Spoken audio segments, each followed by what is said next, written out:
네, 다들 같은 마음이겠지만은 우리가 이제 낮 예배에 그 호산나 찬양대 찬양 그것을 들을 때에 우리가 참 많은 힘과 또 위로와 은혜를 얻습니다. 그리고 오늘은 오후에도 이 은혜를 입으니 참 갑절의 은혜를 입은 날이구나라는 생각이 들고 참 들을 때마다 너무 하나님께 감사할 수밖에 없고 또 기도로서 함께 이 찬양에 동참할 수 있다는 사실이 너무 은혜인 줄로 압니다. 하나님께서 오늘 이렇게 또 오후를 기준으로 하면은 이제 김예지 집사님과 임정택 집사님의 찬양을 시작으로 또 이제 신혜선 권사님께서 이렇게 찬양과 함께 사회를 보셨고 또 이제 호산나 찬양대에 이제 찬양을 또 우리가 함께 드리면서 또 하나님께 함께 찬양과 영광을 드렸는데 그래서 오늘 이것을 보고 또 우리가 오늘 읽은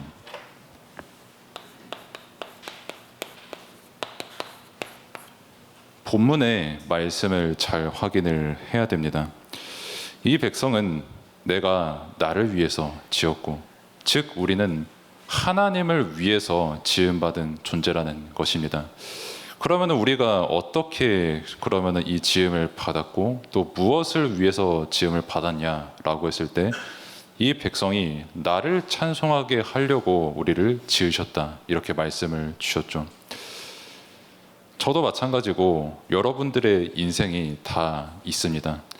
그러면은 저는 이 자리에서 또 하나님께 찬양을 드리고 또 하나님께 기도하고 하나님께 경배하고 이것이 그러면은 언제 작정되고 언제 시작이 되었습니까? 라고 했을 때 처음부터 하나님께서 작정하신 겁니다. 우리가 단순히 지금 이 자리에서 찬양을 드리는 것이 아니라 누구에게는 10년이 될 수도 있고 누구에게는 40년이 될 수도 있고 누구에게는 70년이라는 세월이 될 수가 있죠. 그러면 하나님께서 그 70년이라는 세월을 왜 인도하셨습니까? 라고 했을 때 우리가 지금 복음 안에서 드리는 이 찬양을 듣기 위해서 우리의 지난 세월을 인도하신 겁니다. 그래서 내가 지금 하나님께 찬양으로 하나님께 영광과 경배를 돌리는 것, 이것은 하루아침에 완성이 된 것이 아닌 처음부터 하나님께서 우리의 인생을 작정하시고 주관하실 때 우리가 이 찬양을 드리는 영광 속에 참여하게 된 겁니다. 그래서 우리가 함께 찬양을 드리고 또 하나님께 영광을 돌리는 이게 뭐 잠시 지나가는 어떤 음율도 아니고 잠시 지나가는 고백도 아니고 하나님께서 우리 인생에 주신 가장 복된 시간이고 가장 귀한 시간인 줄로 믿습니다. 그래서 이 찬양을 우리에게 허락을 하셨고 이 은혜를 아는 것을 보고 이제 가치를 안다 이렇게 말을 합니다. 그래서 복음만이 참되기에 참된 가치를 안다는 것은 내가 진짜 복음 안에서 하나님을 아는 것과 복음 안에서 하나님과 소통하는 것과 복음 안에서 하나님께 찬양과 영광과 경배를 돌릴 수 있다는 것, 이게 우리에게 있어서 가장 참된 가치인 줄로 믿습니다. 그리고 이 참된 가치를 아는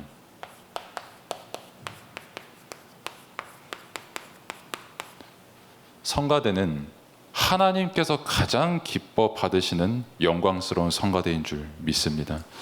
그래서 세상에는 많은 악단도 있고 또 여러 가지 음악도 있고 또 굉장히 거대한 성가대, 예술 다 있겠습니다만 하나님께서 가장 영광 받으시는 찬양이 무엇이며 하나님께서 가장 영광 받으시는 성가대는 어디냐라고 했을 때 참된 가치를 아는 그 한 명이 있는 성가대를 통해서 하나님께서는 가장 영광을 받으십니다. 그리고 우리는 너무나도 감사하게도 가장 복된 가치인 우리를 구원하는 능력, 우리를 죄와 저주 운명에서 완전히 건져내신 그 능력, 은혜의 복음, 그 가치를 아는 우리로 부름받았기 때문에 우리가 하나님께 드리는 찬양, 우리가 하나님께 드리는 경배, 영원토록 하나님께 영광이요 또 영원토록 하나님께 감사와 경배를 돌릴 수밖에 없는 그 은혜의 작품인 줄로 또한 믿습니다.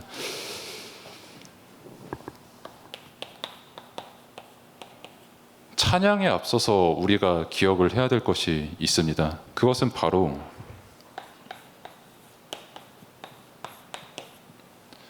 음악이라는 것이죠. 음악이라는 것이 특징이 있습니다. 이제 뭐 저는 성격이 너무 좋은 성격인 사람이라서 제가 기억하고 싶은 것만 기억하고 제가 기억하기 싫은 거는 잘 기억하지 않는 그런 체질이 조금 있는 것 같아요. 그래서 뭐 학교에서 뭐 이제 중학교 때까지를 기준으로 참 제가 생각해도 참 이상한 사람인 게 수학이랑 영어는 거의 90점 100점이었거든요.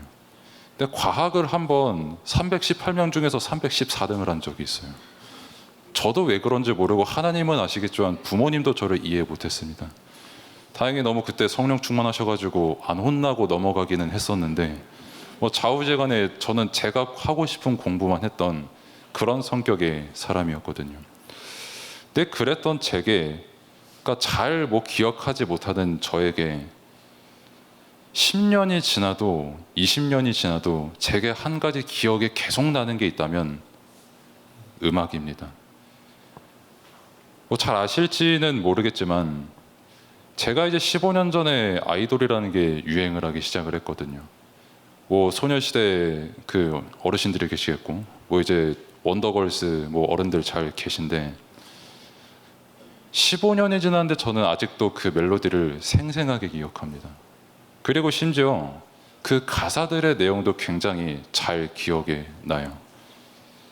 그리고 사실 그 가사가 무엇을 말하는지는 저는 지금도 이해가 안 됩니다. 뭐 지지배배 지지배배 하는데 저는 그게 무슨 뜻인지 지금도 잘 모르겠어요. 근데 중요한 거는 그게 지금도 제게 그대로 기억이 남는다는 겁니다. 그게 이제 음악이 가진 힘이라고 할 수가 있겠죠. 그리고 이제 그 노래를 기억을 하다 보니까 15년 전에는 내가 이런 시간표 속에 있었구나. 15년 전에는 이런 문화들이 유행을 했었고 나는 굉장히 야생의 모습을 하고 있었구나. 그런 것도 이제 기억이 나고요.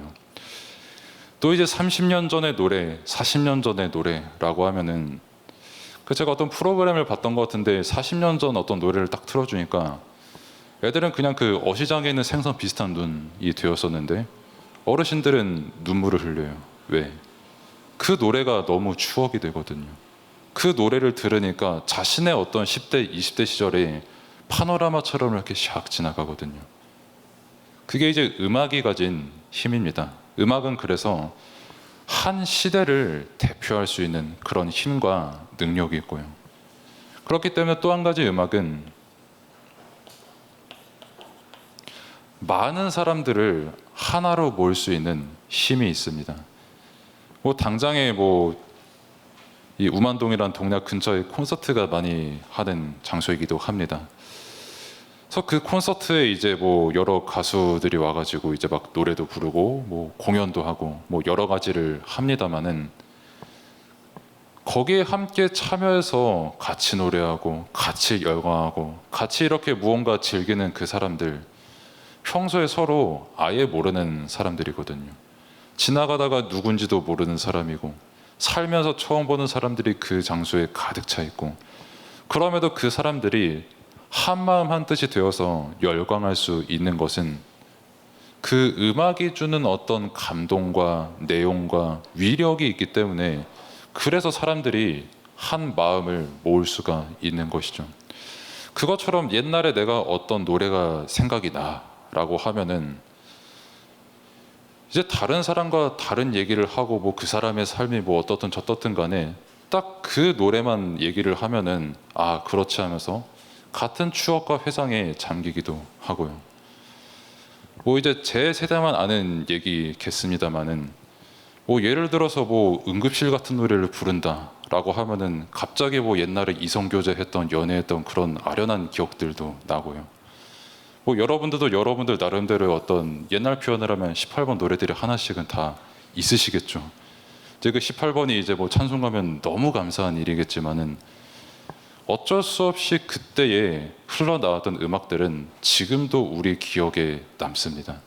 그리고 그 음악은 시대를 대표합니다. 그리고 그 음악은 반드시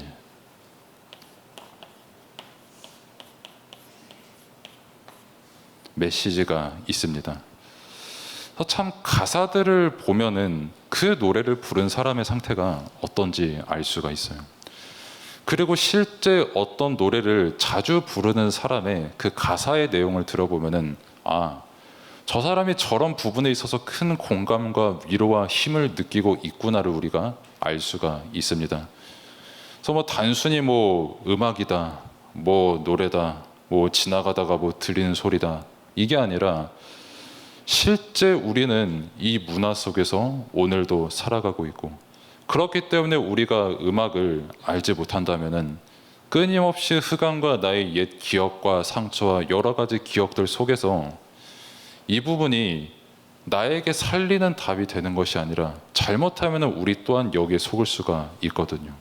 뭐 사실 여러분들은 많은 부분을 알고 계시겠지만 특히 렘넌트에게 이 부분에 우리가 먼저 분명히 답을 줄 수 있어야 됩니다.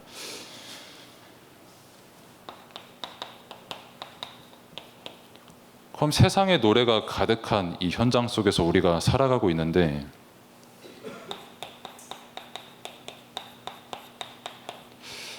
그 노래들이 지금 본질을 놓쳐버린 시대가 됐거든요. 그러면은 이 찬양과 노래의 본질이 뭡니까? 라고 했을 때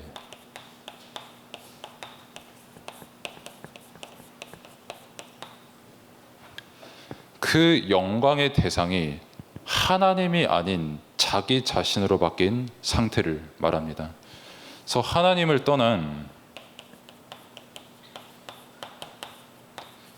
창세기 4장 23절에 라멕이 이제 아내들에게 말하는 장면들이 나옵니다. 내가 누군가를 싸워서 이겼고 내가 누군가를 싸워서 죽였다.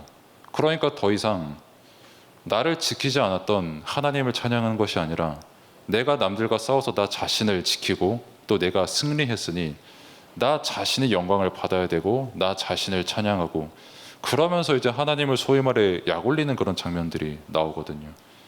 그러니까 하나님께서 막바로 저주가 7배가 아니라 70배까지 있게 될 것이다 라고 말씀을 주셨고,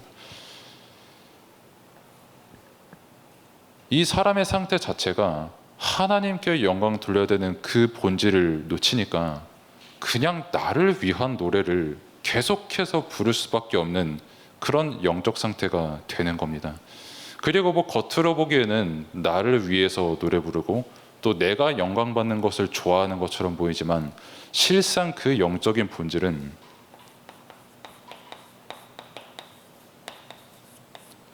마태복음 4장 8절에서 9절의 말씀처럼 마귀가 예수님께 시험을 거는 장면입니다. 다 아시는 것처럼. 근데 시험을 거는데 이제 마지막 내용이 엎드려서 내게 경배하라는 뜻이거든요.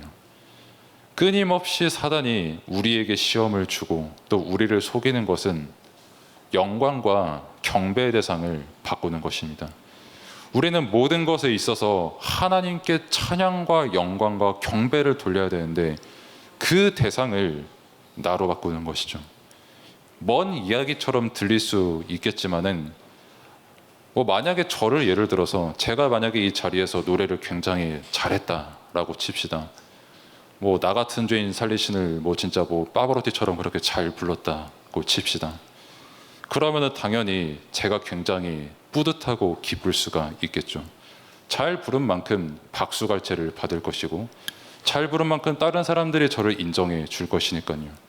근데 그 순간이 이제 영광의 대상이 내가 아닌 하나님이 아닌 내가 되는 것이고, 궁극적으로는 그게 사탄에게 경배할 수밖에 없는 영적 상태가 되는 겁니다. 이 본질 속에서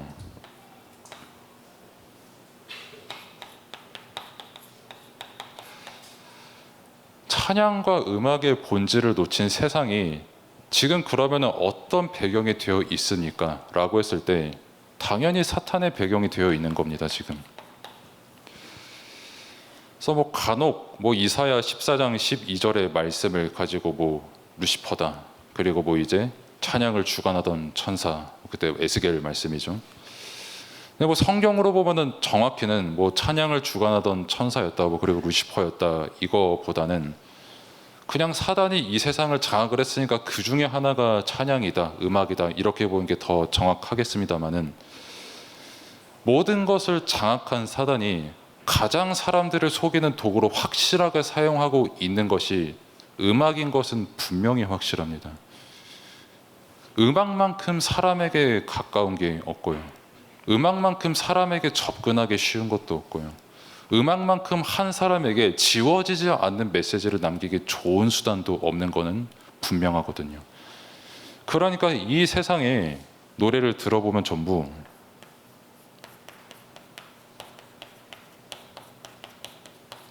우상 숭배하는 내용들이 가득합니다. 그러면은 뭐 최근에만 이렇냐라고 했을 때 다니엘 3장 5절에 나오는 것처럼 그 누부갓네살이 이제 자기가 자기의 모습을 본따 금신상을 8m짜리 하나 세웠습니다. 근데 그 신상에 이제 절하라고 했을 때 그냥 뭐 절하세요 이게 아니라 많은 피리 소리와 나팔 소리와 뭐 여러 가지 퉁소 소리와 함께 더불어 절을 했었거든요. 그 말은 이미 그 시대에도 음악에 사용되고 있었다는 거고요. 그리고 그 흐름은 지금 그대로 흘러와서 오늘도 사단은 그 음악으로 하여금 다른 게 아니라 우상을 숭배하도록 만들게 하는 것이 사탄의 전략입니다.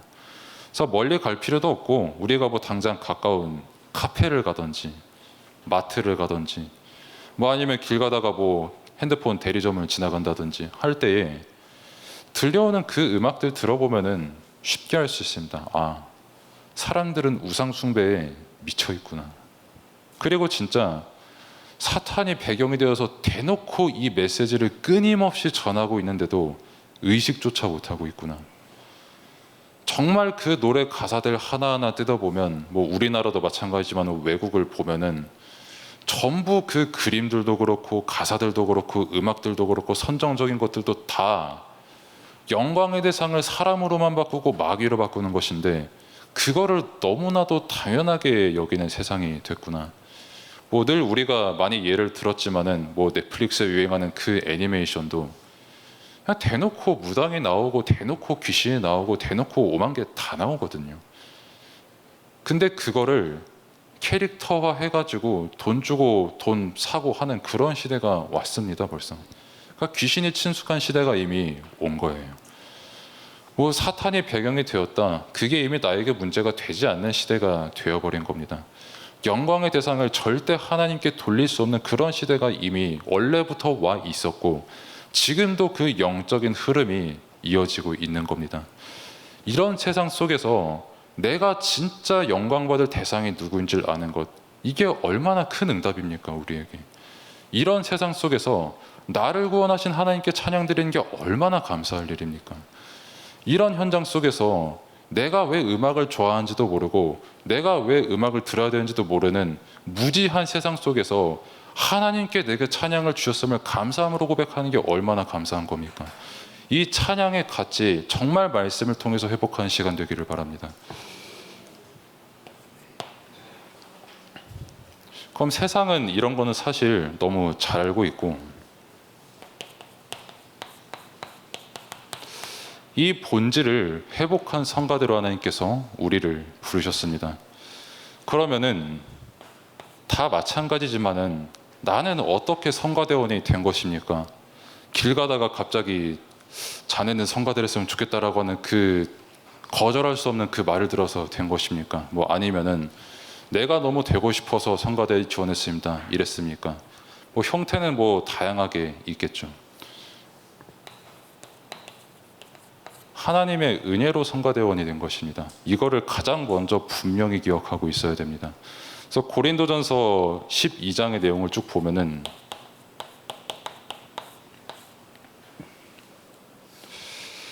18절에 보면은 이제 하나님께서 원하시는 대로 그 지체들을 각각 두셨거든요. 이제 그 지체 중에 하나가 이제 성가대이고 또 그 전에 이제 8절부터 10절에 이제 말한 것을 보면은 주신 은사, 주신 성령의 역사와 열매가 다 다릅니다.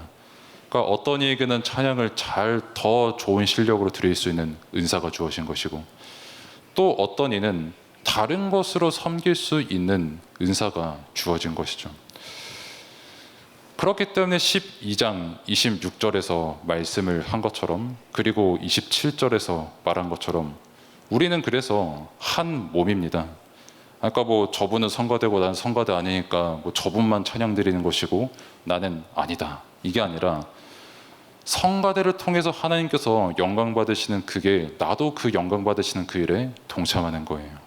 그리고 반대로 이제 그리스도의 지체이기 때문에 내가 판단하고 내가 평가할 수 있는 그 성가대가 아닙니다. 하나님께서 세우신 성가대이고 하나님께서 주인 되신 성가대이고 다른 사람 영광 받으라고 세운 게 아니라 하나님 영광 받으시라고 하나님께서 세우신 성가대인 겁니다. 그 가치를 우리가 정말 기억해야 됩니다. 사실 성가대뿐만 아니라 교회에서 헌신하는 모든 자리들이 하나님의 은혜로 세워진 헌신의 자리거든요. 근데 그것을 모르고 그것을 놓치고 내가 주인된, 낮에 말씀드렸던 것처럼 나의 가치관과 나의 생각이 정답이라고 생각을 하니까 성가대도 그렇고 다른 것으로 그렇고 내 것으로 바라보고 판단하고 비판할 수밖에 없는 겁니다. 그게 이제 흑암에게 속는 것이죠. 그러니까 뭐 앞에 뭐 예를 들어서 찬양 인도자가 뭐 찬양을 너무 못한다. 저 말하는 거 아닙니다. 뭐 아무튼 예를 들어서 찬양을 너무 못한다 라고 했을 때 아유 왜 저렇게 못하냐, 내려왔으면 좋겠다 라고 하는 그 생각이 과연 맞습니까? 라고 했을 때 물론 잘 부르면은 좋은 게 맞습니다. 또 잘 해야 된다라는 거룩한 사명과 부담을 가져야 되는 것도 맞아요. 근데 반대로 하나님께서 세우신 주권을 잊으면 안 됩니다. 그리고 하나님께서 은혜로 세우신 그 감사의 내용을 우리가 잊으면 절대 안 됩니다. 그리고 다른 헌신의 자리도 마찬가지거든요. 전부 은혜로 섬기는 헌신의 자리이기 때문에 내 것으로 판단하기 이전에 하나님께서 저 자리와 저 헌신을 귀하게 여기신다라는 것을 우리가 먼저 기억을 해야 됩니다. 뭐 제가 많은 부분에서 보지만은 뭐 실수가 없는 부서가 생각보다 많이 없어요. 일단 저도 실수 되게 많이 하고요. 그리고 저랑 뭐 가까이 밀접한 뭐 예를 들면은 뭐 자막에서 뭐 실수가 있을 수가 있고요. 뭐 그래서 뭐 예를 들어서 뭐 자막이 뭐 실수가 뭐 났다라고 했을 때 아유 저거를 왜 잘못 입력할까라고 그렇게 생각을 할 수가 있거든요. 저도 인간인지라 0. 몇 초 정도는 그렇게 생각을 할 수밖에 없거든요. 저도 일단 부르다가 말문이 막히게 되니까요. 그러면은 내가 그것을 가지고 자막을 뭐 잘못 입력을 했으니까 당신 왜 자막을 잘못 입력했어? 라고 말하는 그 말하는 게 정답이냐라고 했을 때 다시 한번 내가 먼저 이거를 생각을 해야 된다는 겁니다. 실수가 뭐 무조건 잘했다는 건 아닙니다. 근데 실수했다고 해서 내가 진짜 나의 것으로 판단하고 정죄하는 게 맞냐라는 것은 우리가 먼저 생각을 해봐야 된다는 거예요. 내가 정답을 말하는 것처럼 보이지만 우리가 마태복음 12장의 강단 말씀을 함께 받았거든요. 그 제자들이 안식일에 그 미라를 켜먹는 그 모습을 유대인들이 보고 안식일에 무슨 저렇게 하고 있냐라고 말하는 것들을 봤거든요. 근데 그게 유대인들만의 얘기 같습니까? 우리들의 얘기입니다. 안식일 예배 시간에 예수님께서 원하시는 것은 그 영혼이 구원을 얻고 그 영혼이 힘을 얻고 그 영혼이 생명을 얻는 거거든요. 근데 영혼 구원과 힘 얻는 것과 생명 얻는 게 가장 중요한 그 시간에 유대인이랑 똑같이 안식일에 그렇게 하는 게 맞냐라고 하는 게 과연 정답인가라고 했을 때는 우리 정말 기도해 봐야 된다는 겁니다. 그래서 제가 사실 인간적으로 어쩔 때 조금 화나는 지점도 다른 게 아니라 왜 이렇게 이 가치를 잊고 내가 주인이 된 것처럼 내 마음대로 저 부선 내 말 해도 되라고 생각하는 그 부분에 있어서 우리 정말 영적 싸움 해야 됩니다. 그래서 제가 오늘 본문에서 다 읽지는 않았지만 25절 그리고 26절을 보면은 나 곧 나는 나를 위하여 내 허물을 도말하는 자니 내 죄를 기억하지 아니하리라 이렇게 말씀하셨고요. 26절이 참 제가 굉장히 좋아하는 구절입니다. 다 좋아하지만 너는 나에게 기억이 나게 하라. 그리고 그 다음 말씀이 우리 함께 변론하자. 즉 하나님과 우리가 한번 말싸움 해보자라는 겁니다. 변론해보자는 거예요. 그러면서 하나님께서 그 다음 말씀하십니다. 너는 네가 의롭다고 네 의를 자랑을 하겠지. 그거 한번 다 말해봐 라고 말씀하시는 겁니다. 그리고 이제 27절이 나오고 28절이 나오면서 그 모든 죄를, 25절에 그 죄를 도말하신 왜 내 은혜는 기억하지 않고 끝까지 네가 옳다고 하고 끝까지 나에게 영광을 돌리는 그 자리에 오지 않냐. 너를 구원하시니까 예수 그리스도 하나님이신데 왜 그것은 있고 네가 주인 된 그 자리에서 도대체 벗어나지를 않고 끝까지 나랑 변론하려드려는 그 이야기입니다. 교회는 변론하는 곳이 아닙니다. 하나님의 말씀에 순종하는 곳입니다. 교회는 하나님의 말씀을 오직으로 믿고 감사함으로 하나님께 찬양과 영광을 돌리는 것입니다. 그렇기에 우리가 헌신을 하는 부분에 있어서 당연히 우리가 받은 은혜가 너무 크니까 더 헌신해야죠. 뭐 제가 아까 한 예만 들어서 그렇지 성가대도 마찬가지입니다. 다들 분주할 때 성가대 연습합시다 라고 하면은 다 가셔야 되는 게 이제 성가대입니다. 그리고 그 연습은 생각보다 짧지도 않고 많은 부분에 헌신을 해야 됩니다. 그러면은 다른 분들은 뭐 아무 헌신 안 하십니까? 라고 했을 때 요리, 분리수거, 그리고 어제도 제가 이제 저녁에 교회를 왔을 때 이렇게 식사를 준비하시는 그런 부분들까지. 그리고 나는 그럼 아무것도 안 하니까 헌신 아무것도 안 하는 건가요? 아니요. 이 자리에 있는 것 자체가 하나님께 가장 영광을 돌리는 헌신 중에 헌신이고요. 아무튼 그 자리에 있는데 우리가 정말 이거 먼저 기억하자는 겁니다. 내가 정말 한 사람 정죄하고 판단하기 이전에 내게 주신 이 은혜 먼저 기억하자는 겁니다. 근데 은혜를 기억하기 싫거든 25절의 말씀을 다시 생각하고 26절의 말씀을 다시 생각하면 됩니다. 하나님께서 너 나랑 한번 변론해 볼래? 너 한번 나한테 진짜 네 자랑 죽을 때까지 다 해볼래? 그럼 너 진짜 흠 하나도 없을 자신 있냐? 라고 말씀하실 하나님이시고 거기서 나의 절대 불가능을 알고 그리스도를 찾는 걸 보고 이제 복음이요 은혜라고 하는 겁니다.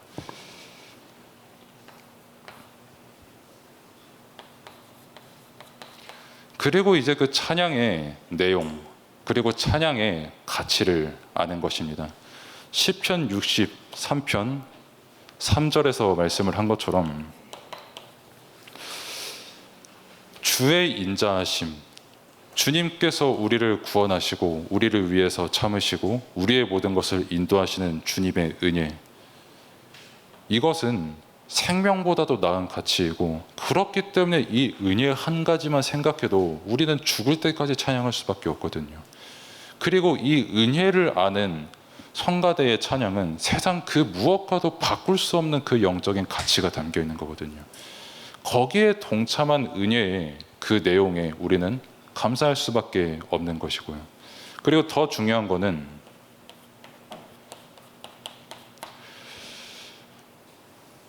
성가대의 시간에 찬양을 드리고 또 이제 내가 찬양을 드릴 시간에만 찬양을 드리는 이게 아니라 찬양은 인생의 일부가 아닌 인생의 전부입니다. 우리가 사는 것 자체가 찬양입니다. 요한복음 14장의 말씀처럼 성령께서 우리와 영원토록 동일하시게 함께 하시거든요. 그럼 동일하신 그 하나님께서 영원토록 우리와 또한 함께 하시는데 그러면은 당연히 우리는 영원토록 하나님께 찬양과 영광을 돌릴 수밖에 없는 겁니다. 그 은혜에 너무 감사해서요. 뭐 언제는 함께 하시니까 찬양을 드리고 뭐 언제는 나와 함께 안 하시니까 찬양을 안 드리고 이게 아니라 항상 나와 함께 하시는 하나님이 계시고 그것을 기도로 누리기에 그 자체가 나의 모든 삶의 찬양이 될 수밖에 없는 것입니다. 그리고 이 가치를 아는 열매를 우리가 알고 있는 것이죠.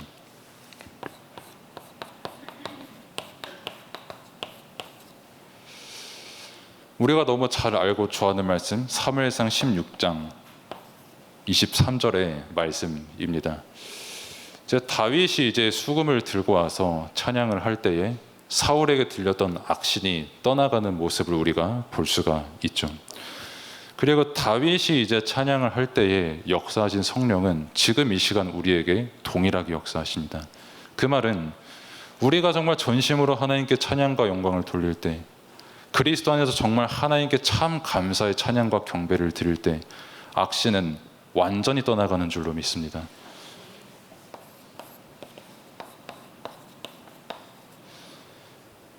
그리고 성가대 찬양의 열매는 흑암과 재앙의 현장을 완전히 꺾습니다.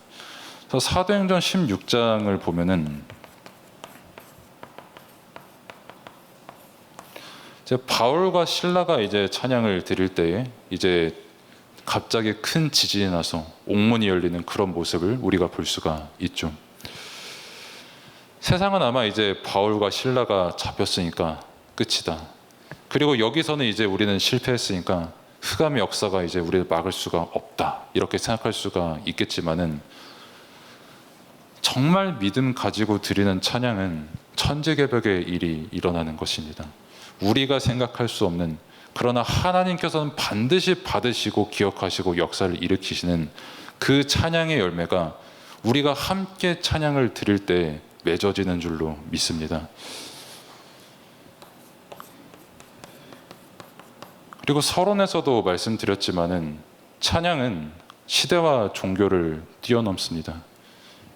그냥 뭐 단순히 뭐 최근에 유행하는 찬양, 나중에는 뭐 안 불러지고 이게 아니라 우리가 이 찬송가에 적힌 찬양을 드릴 때 사실 짧게 잡아도 한 50년이 지난 찬양들이 대부분이고요.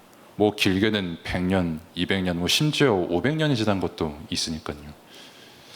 근데 500년이 지나도 우리가 하나님께 찬양으로 영광을 돌릴 수 있는 것은 정말 복음 안에서 하나님께 영광 돌려지는 그 찬양은 시대를 초월하기 때문입니다. 시대를 초월한 치유의 능력이 있기 때문에, 시대를 초월하는 답이 있기 때문에, 시대를 초월하는 영혼 살리는 그 능력이 있기 때문에 정말 그 찬양의 열매는 시대를 살리고 흑암과 재앙만한 현장을 살리고 정말 귀신 들린 자를 완전히 치유하는 그 자리로 인도하는 줄로 믿습니다. 그래서 결론은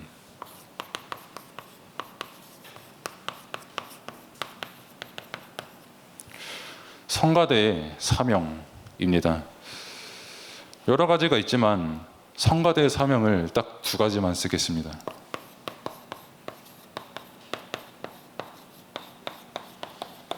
성가대의 사명은 내가 죽을 때까지 힘써 하나님께 찬양과 영광을 돌리는 겁니다. 왜냐하면 그것과 비교할 수 없는 큰 은혜를 우리가 하나님께 입었기 때문입니다. 그리고 또 한 가지는 찬양을 아는 후대를 키우는 겁니다. 후대도 마찬가지로 왜 이 아이를 하나님께서 허락하셨을까라고 했을 때 답은 오늘 본문에 있거든요. 나도 마찬가지고 이 아이에게도 마찬가지로 다른 렘넌트들 모두 마찬가지로 저 렘넌트로 하여금 하나님께서 찬양과 영광을 받으시기 위해서 창조하신 렘넌트들이거든요. 그렇기 때문에 진짜 후대가 미래를 완전히 승리하고 살린다라는 그 응답을 가지게 할 때에 반드시 렘넌트들 또한 마찬가지로 찬양을 알아야 됩니다. 하나님께 영광 돌린다는 게 무엇인지 알아야 됩니다. 그래서 성가대를 통해서 하나님께 영광 받으시는 그 순간에 렘넌트들이 함께 있는다는 것. 그리고 또 이제 오후 예배 때 함께 이제 워십도 하고 찬양과 영광을 하나님께 돌리는 것. 이게 뭐 그냥 우리 눈으로 봤을 때는 뭐 그냥 귀여워 보일 수도 있고 뭐 그냥 귀해 보일 수도 있고 이 정도지만은 세상 그 어느 곳에서도 주지 못하는 창조의 본질을 회복한 최고의 응답을 이미 어릴 때부터 누리고 있는 것입니다. 그리고 찬양을 아는 렘넌트가 자라나면 반드시 하나님께 찬양과 영광을 돌리는 그 삶을 살아갈 수밖에 없습니다. 그래서 나를 성가대로 부르신 것, 내가 되고 싶어서 된 게 아니라 하나님께서 부르셨다. 그리고 그 성가대의 자리라는 것은 사람의 것으로 평가할 수 없는 하나님께서 그리스도의 지체로서 세우신 자리다. 그렇기 때문에 성가대를 통해서 하나님께 영광 받으실 때 우리도 그 영광에 동참하는 것이다. 그리고 더 중요한 찬양과 이 성가대 찬양의 가치를 아는 후대를 키우는 사명을 우리에게 주셨다. 분명한 이 사실 붙잡고 내가 정말 찬양과 영광을 전심으로 돌리는 그 은혜의 자리에 있기를 축복합니다. 기도하겠습니다. 하나님 감사합니다. 세상에 많은 노래가 있지만 우리에게 정말 이 은혜의 복음을 알게 하시고 하나님께 찬양과 영광을 돌리게 하신 그 놀랍고 큰 은혜에 감사를 드립니다.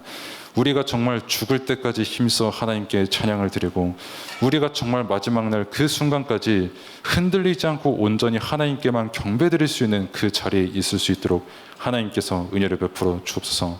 특별히 정말 찬양의 이유를 아는 후대들이 계속해서 자라날 수 있도록 하나님께서 모든 것을 인도하여 주옵소서. 예수 그리스도의 이름으로 기도드립니다. 아멘. 이젠 우리를 구원하신 우리 구주 예수 그리스도 은혜와 하나님의 무한하신 사랑하심과 성령님의 내주인도 역사 충만하심이 함께 예배드린 모든 성도 또 현장 특별히 호산나 찬양대 위에 이제로부터 영원까지 항상 함께 계실지어다. 아멘.